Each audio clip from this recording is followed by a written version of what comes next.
The CD itself, because it comes in this slip case, the booklet will be square, but it doesn't have the Vampire Weekend on it. So when I did the graphic earlier, that was me scanning this and putting the text on it to recreate the album. And I think I did a damn fine job of it, to create something that was square because I'm just that anal.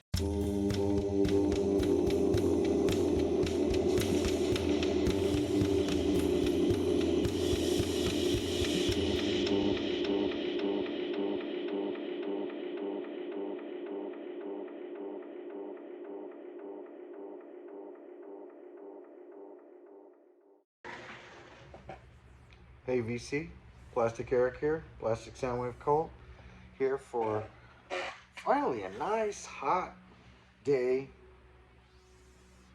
episode of Collection Connection, the game that's just an excuse to talk about music. It's a game that I play with my brother Bryce. He's over on the channel Good Show Ponsonby. Go check it out. He'll do a response from this video that connects the album that he talks about with this album, and then I'll connect one from that, so on and so forth. I think I got through that pretty quick. So you get the idea, if you're new here. If you've been here for a while, thanks, man. So the last album that my brother showed was Vampire Weekend. To be honest, I've heard about this album, and I've heard about this band.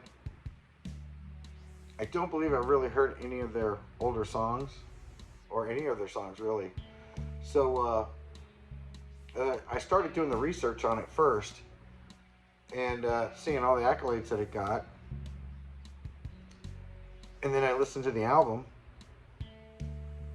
Maybe it was a little bit more built up than I felt it should have been. Not to say that I won't listen to it again. And check it out. It sounded pretty cool. But not the greatest thing I've ever heard. And I guess there's a cult following of Vampire Weekend people out there, I don't know. But it sounded pretty cool. It's not that I didn't like it. I don't know. I don't know how to describe it. I think I need to listen to it a few more times, maybe get the album or something like that and listen to it. It just didn't, it was good, but it just didn't seem like it was like this, wow, like, you know, the way the internet made it sound like it was this almost like musically changing thing. They do have their own sound, I'll give them that. But I don't know how influential they were after that or anything, because to be honest, I never really heard them until I listened to this album. So maybe by doing the research first, it kind of built it up a little bit more than what I thought it was going to be. So the connection I decided to go with was based on the album cover of the Vampire Weekend album, and it's a Polaroid picture of a chandelier, and it's a place where Vampire Weekend had played. They're from New York, and they had played at this particular venue, I guess, or place in New York City, and it's on the Columbia University, and it's called St. Anthony's Hall, and it's actually the founding chapter of Delta Psi, I believe is how it's pronounced. I did go to college for a little bit before I dropped out. I didn't understand the Greek system at all. But that's the significance of that particular building that is there. And so I decided to go on an album that has a famous place. So as I was looking around, I was going to go with Oasis on What's the Story of Morning Glory, but I realized that I had a really good one to go along with that. And even though it's an English band, it shows a place in New York, and it starts with Saint. So that would be number 96 and 98, St. Mark's Place, New York City. Physical graffiti. It would help if I put that up the right way. This place here is in New York City, not very far from where the picture was of Vampire Weekend. I mean,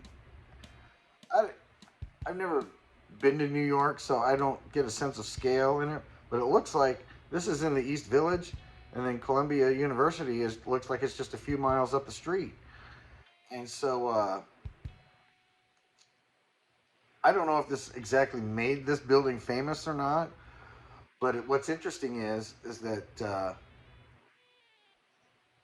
these two buildings, I think in this spot right here now, there's a little tea house, and I don't know if it's boba tea or anything. I looked it up. It's called Physical Graffiti. And so yeah, so we got two Christian names, Christian saints that are tied with two album covers in New York City. So that was my connection. About the album. I like this one. I apologize, Bryce. It's another long one. The first actual album that I got from Led Zeppelin, kind of like the Beatles, I didn't get into Led Zeppelin really until college. I was listening to all that English stuff when I was in high school. I went to college, and you listen to different kinds of music. The Beatles was one that I learned, and also Physical Graffiti. So even though I have it on CD, I would like to eventually get it on vinyl. I've always liked the marketing that Led Zeppelin has done on their records. You know, when you have the album version of this, when you slide out the inner sleeve, these are all die-cut windows. And I think you can flip it around and put in different things in the windows and things like that. So I think that's a pretty cool idea. You know, they did the spinny thing on 3. They always have like an interesting way. Yeah, no title on their album. Nothing that says that it's Led Zeppelin.